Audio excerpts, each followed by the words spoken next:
Good morning. Good morning, everyone. Today I am going to tell you about the best practices of English. Which kind of things we have to keep inside of our mind while we used to go inside of the classroom. First is that we should know our student. It's our pre-class work.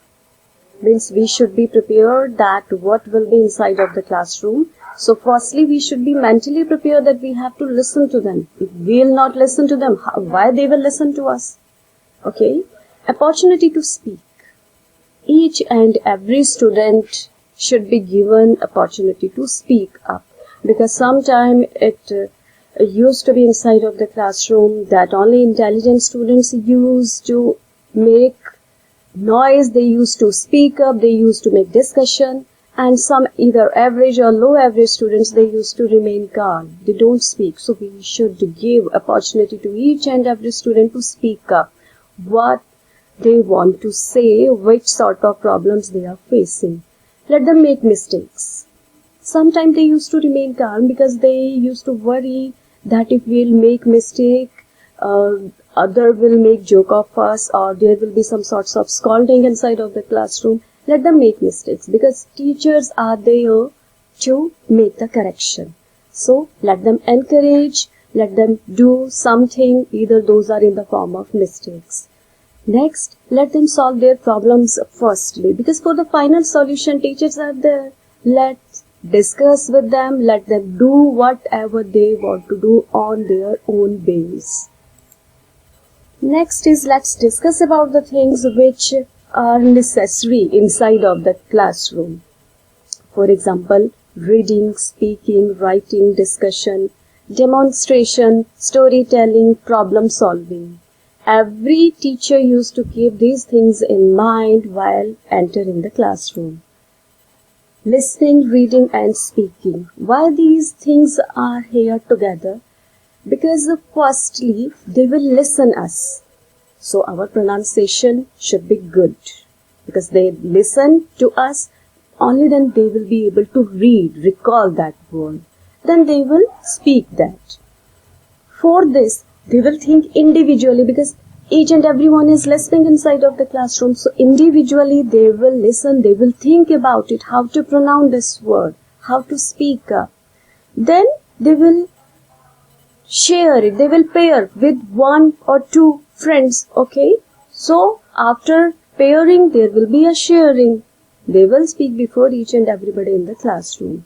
And in the manner of oral questionnaire also we can develop these skills, but that time we should keep focus upon the intonation drills. For example, why, what, where. Means if we'll use these questionnaire words in the manner of question, only then they will be able to understand. We can't say, for example, what is your name? No, just ask, what is your name? Like this. Intonation drills are necessary to be kept in mind, to be used inside of the classroom. Next is about the writing skills, writing practices. We know that practice by doing is the main part of teaching.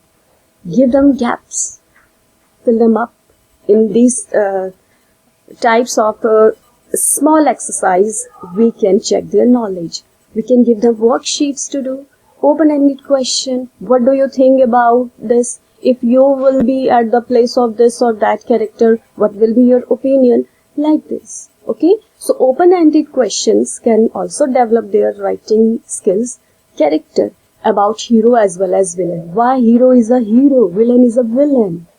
In this way, we can ask them morality and situation-based questions because only inside teaching, classroom teaching is not sufficient nowadays. So, morality-based questions, situation-based questions, we should provide them. And teaching should be life skills-based. So, development of life skills should be there. Next is discussion. For example, it's a drama.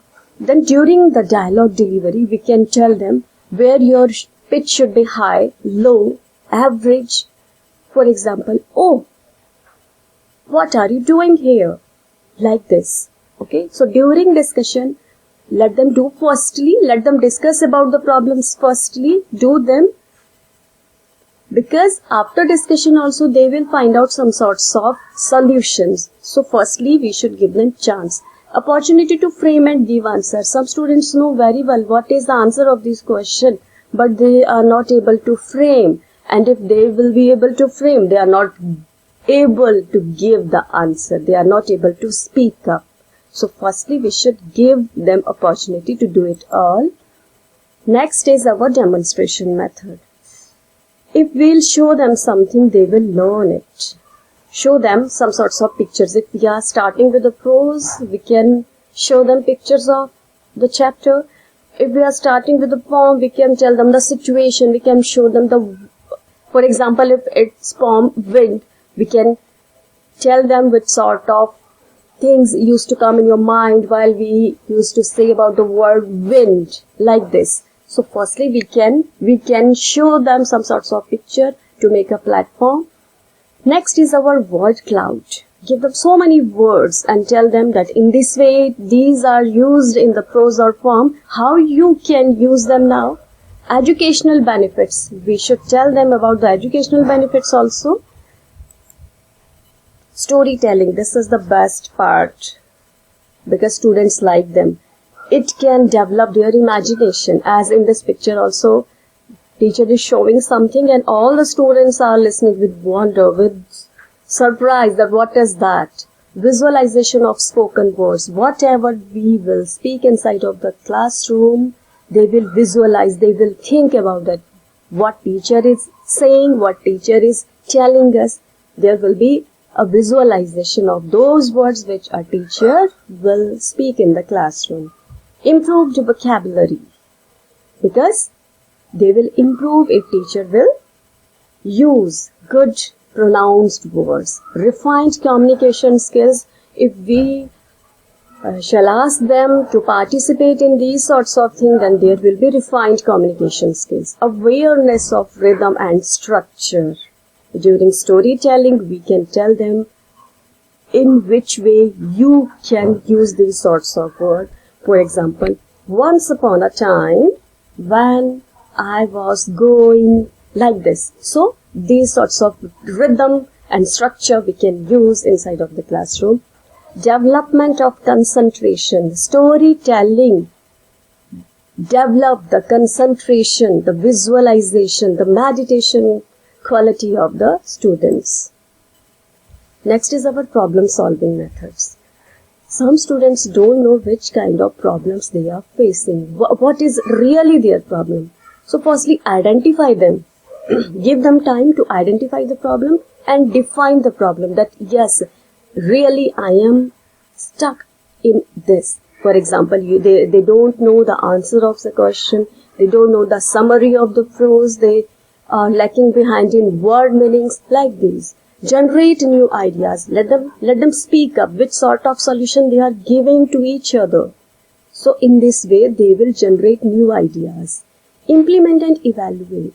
Okay, now there will be some sorts of solutions, but they don't know that how to apply them. For example, we have given them a jumbled paragraph, and we can ask them to make it in a correct formation. We can tell them to make a good story of it.